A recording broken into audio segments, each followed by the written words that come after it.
걸 몇 번 하니까 빨리 되더라고요. 그리고 마지막에 아주 물기가 바짝 없을 정도로 노릇노릇하면요 정말 맛있어요.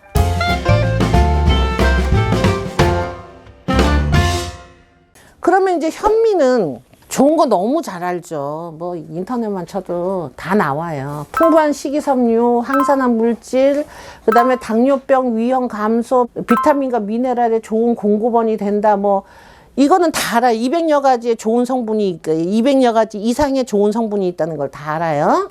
그러면 이거를 어떻게 좀 편안하게 먹을 수 있을까? 저희는 단식요법이 있다 그랬어요. 단식요법을 하게 되면 뭐부터 먹어야 되는데 보식할 때 미음부터 먹어요. 현미 미음부터 시작을 하는 거예요.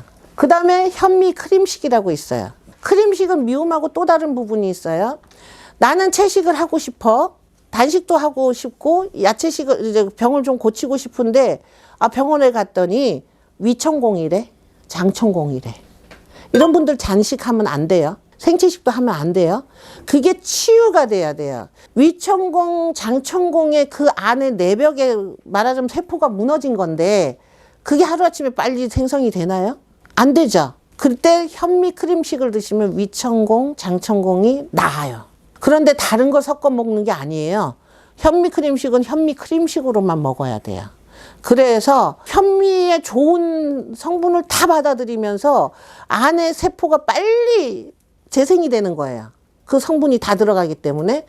그래서 그거 위가 편안해지고 장이 편안해지고 부드러워지고 위도 안 좋고 장이 안 좋은 사람이 비건 채식한다고 야채를 한 보따리씩 먹으면 어떻게 돼요? 그 섬유질이 가서 다 상처내거든요. 다 상처내요. 그럴 때는 크림식으로부터 시작을 해서 현미 크림식 만드는 법은 내가 넣어놨어요. 거기 넣어놨는데 저는 이렇게 해요. 방앗간에서 미숫가루처럼 빻아버려요. 하루 이틀 먹는 게 아니라서. 만약에 나는 속이 너무 불편해 오늘. 근데 밥은 먹기 싫고 그러면 하루라도 현미 크림식을 드세요. 굉장히 편해져요. 그리고 만약에 난 방앗간에서 빨 정도로 뭐 그런 건 아니야. 그러면 저는 현미를 불렸다가 그거 믹서기에 확 갈아가지고 이렇게 하는데 믹서기가 어떻게 해요? 칼로 막 쪼개버리니까 산화되잖아. 그럴 때 녹즙기 다대기 방을 쓰는 거예요. 맷돌 형식으로 막 갈아가지고 그걸 끓이면 훨씬 알 익히는 것보다 훨씬 빠르게 익힐 수도 있고 더 부드러워지고요. 현미 크림식은 현미 분이라는 게 가루예요. 플러스 물 400cc 한두 시간 불렸다가 중불로 4, 5분 잔잔하게 해서 잘 저어주고 불을 끄고 뚜껑을 덮고 그대로 30분 찐다. 약한 불로 5, 6분 다시 저으면 끈적거리면서 노릇노릇하게 윤이 날 정도가 된다. 저희가 생채식 수련회를 하러 가면 저 현미 크림식을 끓여드리거든요, 제가. 근데 제가 해보니까 저 노릇노릇 하려면 최소한 2시간은 해야 돼. 현미가요, 갈아도 현미더라고. 갈아도 잘 빨리 안 익어요. 그래서 나름대로 노하우가 생긴 게 뭐냐면 끓이면서 저었다가 뚜껑 덮고 불 끄고 뜸 한 번 들여. 뜸 들이는 걸 몇 번 하니까 빨리 되더라고. 그리고 마지막에 아주 물기가 바짝 없을 정도로 노릇노릇하면요 정말 맛있어요. 진짜 맛있어요. 막 그 하기 힘들어서 그렇지 생각해보면 현미 누룽지도 아닌 것이 노릇노릇해가지고 돼지막하게 해서 탁 먹는데 얼마나 고소하고 맛있는지 아세요? 네, 그렇게 해서 노릇노릇하게 윤이 날 정도로 해야 완전히 익는다는 거. 설 익으면은 위장의 치료가 안 돼요. 푹 익어야 돼요.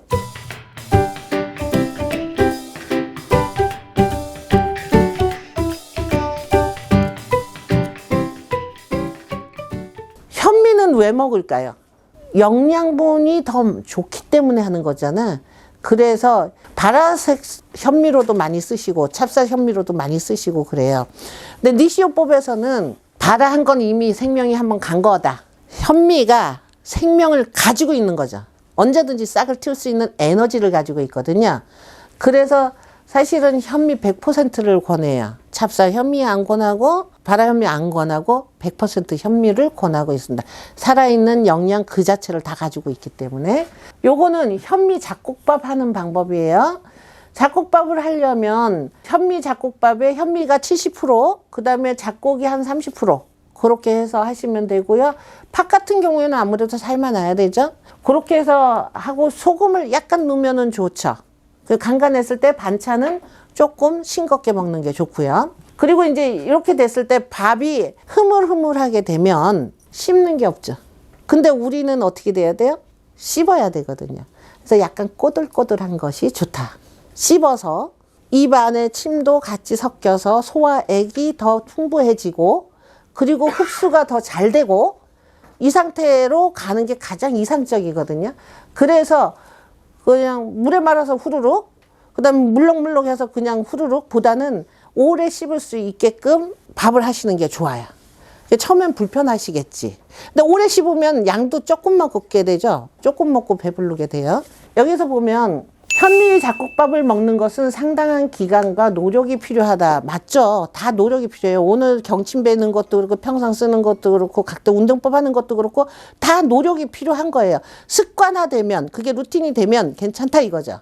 그때까지는 연습이 필요하다.